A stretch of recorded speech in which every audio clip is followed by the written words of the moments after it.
Good morning વિદ્યાર્થી મિત્રો. આજે આપણે સામાજિક વિજ્ઞાનમાં પાઠ પહેલો ભારતનો વારસો વિશે અભ્યાસ કરીશું. તો સૌથી પહેલાં તો એ પ્રશ્ન થાય છે કે વારસો એટલે શું?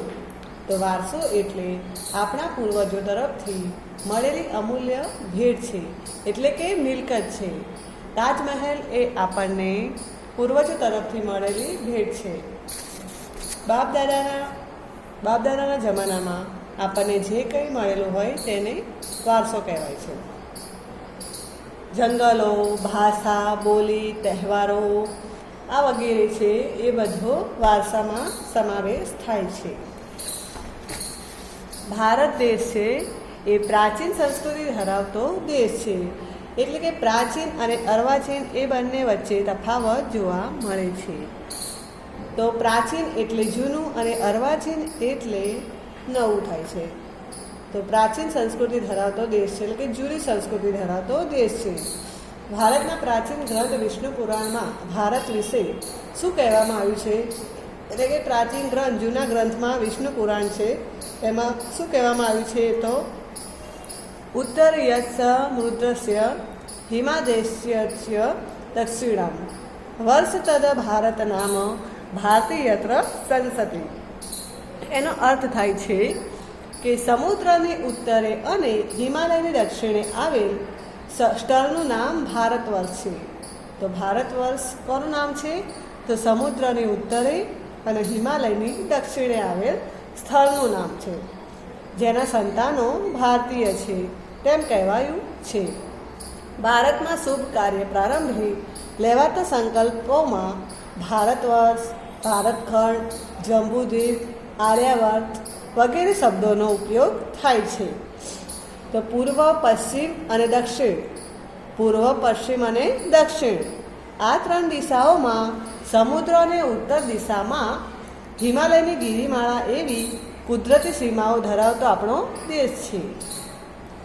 આપણા દેશની સમૃદ્ધિથી આકર્ષાઈને અનેક વિદેશી પ્રજાઓ વેપાર કરવા આવી. આપણો દેશ જ એવો છે કે જ્યાં આકર્ષાઈને લોકો વિદેશી પ્રજાઓ વેપાર કરવા માટે આવેલી છે અને અહીંયા સ્થાયી થઈને ભારતીય સંસ્કૃતિના મહાનદમાં ભળી ગઈ છે. એ વિદેશીઓ છે જે વેપાર કરે છે એ અહીંયા જ ભળી ગયા છે. આ આદાન પ્રદાનની પરસ્પર પ્રક્રિયા દ્વારા દેશમાં અનેક પરિવર્તનો જોવા મળ્યા છે.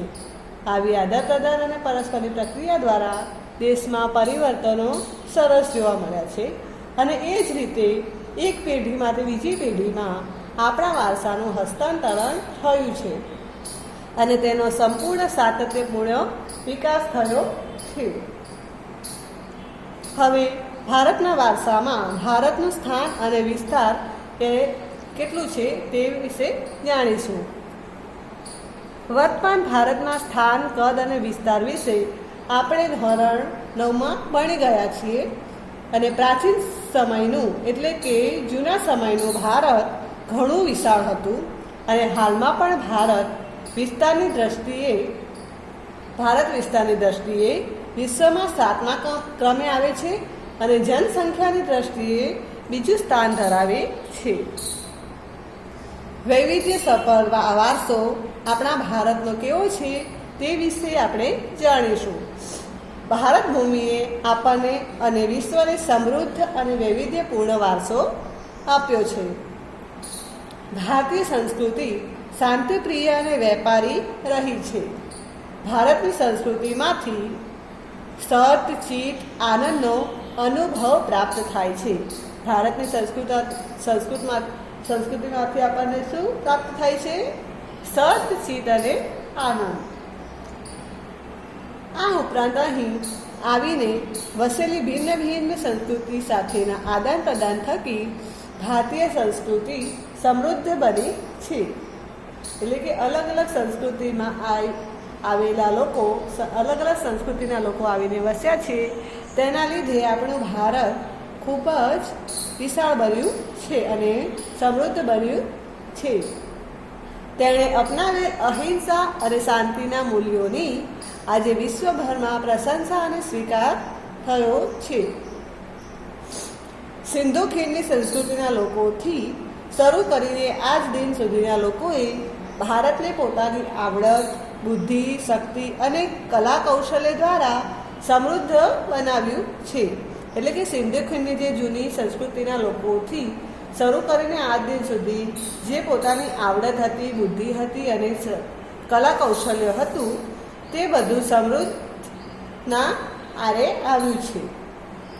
ભારતના ભવ્ય વારસાના નિર્માણ અને ઘડતર માટે અનેક ઋષિમુનિઓ, સંતો, વિદુષીઓ, વિદ્વાનો, ચિંતકો, કલાકારો, કારીગરો, વૈજ્ઞાનિકો, સંશોધકો, સાહિત્યકારો, શિક્ષણશાસ્ત્રીઓ, રાજનીતિઓ, ઇતિહાસકારો, સમાજ સુધારકો વગેરેનો અગત્યનો ફાળો છે. આ બધાનો અગત્યનો ફાળો છે.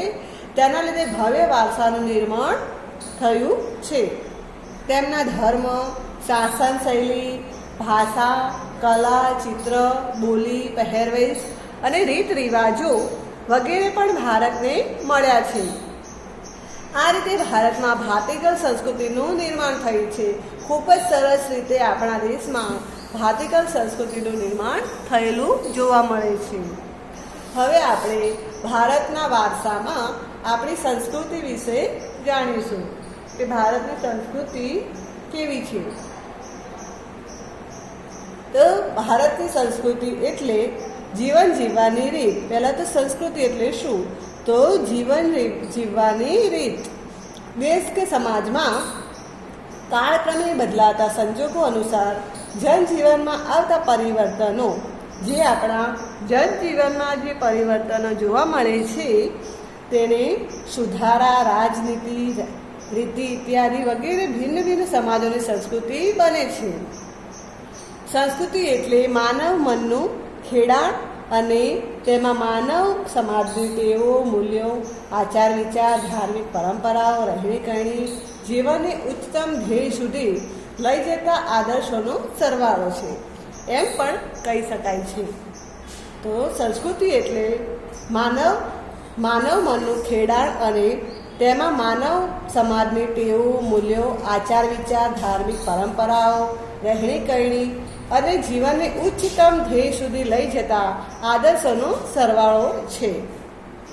ભારતીય સંસ્કૃતિનો વારસો. આપણી ભારતીય સંસ્કૃતિનો વારસો કેવો છે? તો વારસો એટલે તો સમજી ગયા કે આપણને આપણા પૂર્વજો તરફથી મળેલી અમૂલ્ય ભેટ છે, એટલે કે મિલકત છે. ભારતનો ઇતિહાસ હજારો વર્ષ પુરાણો છે. શાળાકીય અભ્યાસમાં લેવાતી દૈનિક પ્રતિક્રિયામાં આપણે શું બોલતા હતા કે હું મારા દેશને ચાહું છું અને તેના સમૃદ્ધ અને વૈવિધ્યપૂર્ણ વારસાનો મને ગર્વ છે. જ્યારે આપણે શરૂઆતમાં પ્રતિજ્ઞા લેતા હતા ત્યારે શું કહેતા હતા કે હું મારા દેશને ચાહું છું અને તેના સમૃદ્ધ અને વૈવિધ્યપૂર્ણ વારસાનો મને ગર્વ છે તેમ કહેતા હતા. આ સમૃદ્ધ વારસો એટલે ભારતનું સમગ્ર વિશ્વને પૂર્ણ માનવ જીવનના રહસ્યનું પ્રદાન એમ પણ કહી શકાય છે. એટલે કે પૂરા ભારતનું, એટલે કે સમગ્ર વિશ્વને પૂર્ણ માનવ જીવનના રહસ્યનું આદાન પ્રદાન કરે છે. ભારતના આ વારસાને નીચે દર્શાવેલા 2 વિભાગોમાં વહેંચી શકીશું આપણે. તો ભારતનો વારસો છે તેને 2 ભાગમાં વહેંચ્યા છે. તો કયા ભાગમાં વહેંચ્યા છે? તો પ્રાકૃતિક વારસો છે અને સાંસ્કૃતિક વારસો છે. આ બંને વારસાને આપણે કાલે સમજીશું. ભારતનો પ્રાકૃતિક વારસો અને સાંસ્કૃતિક વારસો. ત્યાર સુધી તમે આ પાઠને મેં જેટલું સમજાવ્યું છે એટલું તમે મનન કરજો. Thank you.